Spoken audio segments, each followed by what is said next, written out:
नमस्ते दोस्तों, world technology insight में आपका स्वागत है। आज हम स्टारलिंक और उसके काम करने के तरीके के बारे में बात करेंगे।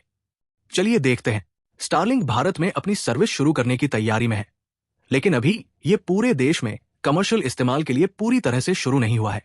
जैसा कि 2025 के आखिर तक का अपडेट है, स्टारलिंक को लाइसेंस मिल गया है और वे जरूरी इंफ्रास्ट्रक्चर, जिसमें ग्राउंड स्टेशन भी शामिल है, उसको सेट कर रहे हैं। ये सर्विस 2025 के आखिर से 2026 की शुरुआत तक लॉन्च होने की उम्मीद है।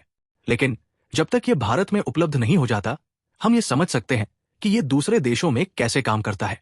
स्टारलिंक एक सैटेलाइट इंटरनेट सर्विस है जो हजारों छोटे सैटेलाइट के समूह पर निर्भर करती है, जो पृथ्वी के निचले ऑर्बिट, लो अर्थ ऑर्बिट और लियो में होते हैं।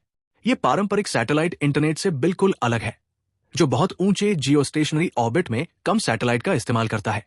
स्पेसएक्स, जो स्टारलिंक की पैरेंट कंपनी है, ने लगभग 550 किलोमीटर की ऊंचाई पर हजारों सैटेलाइट लॉन्च किए हैं, क्योंकि वे पारंपरिक सैटेलाइट, जो लगभग 36,000 किलोमीटर पर होते हैं, की तुलना में पृथ्वी के बहुत करीब है।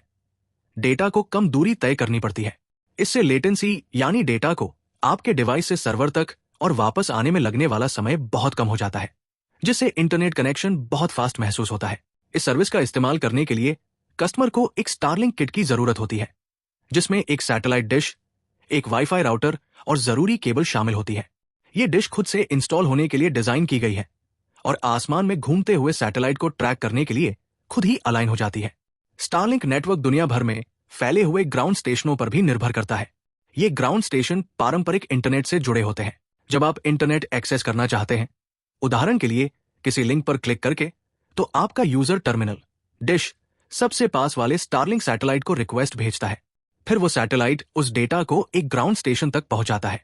स्टेशन को बड़े इंटरनेट से डेटा मिलता है और वह इसे वापस सैटेलाइट पर भेजता है। फिर सैटेलाइट डेटा को आपकी डिश पर वापस भेजता है और आपका राउटर आपके डिवाइस को इंटरनेट प्रोवाइड करता है। चूंकि सैटेलाइट बहुत तेज गति से लगातार घूमते रहते हैं, इसलिए यूजर की डिश बिना किसी रुकावट के सिग्नल बनाए रखने के लिए अपने कनेक्शन को अगले उपलब्ध सैटेलाइट पर अपने आप स्विच करती रहती है। एक बार जब स्टारलिंक भारत में पूरी तरह से काम करने लगेगा, तो इससे तेज, कम लेटेंसी वाला इंटरनेट मिलने की उम्मीद है, खासकर ग्रामीण इलाकों में जहां पारंपरिक ब्रॉडबैंड इंफ्रास्ट्रक्चर जैसे फाइबर ऑप्टिक केबल लगाना मुश्किल या महंगा होता है। इससे डिजिटल डिवाइड को खत्म करने और उन समुदायों तक इंटरनेट पहुंचाने में मदद मिल सकती है जहां अभी इंटरनेट नहीं है। यह ध्यान रखना जरूरी है कि भले ही स्टारलिंक पिछले सैटेलाइट इंटरनेट विकल्पों की तुलना में बहुत बेहतर है, लेकिन इसकी कीमतें और स्पीड अलग अलग प्लान और लोकल मार्केट की कंडीशन के आधार पर अलग हो सकती है। Thanks for watching. Don't forget to like, share, comments and subscribe for more incredible tech videos.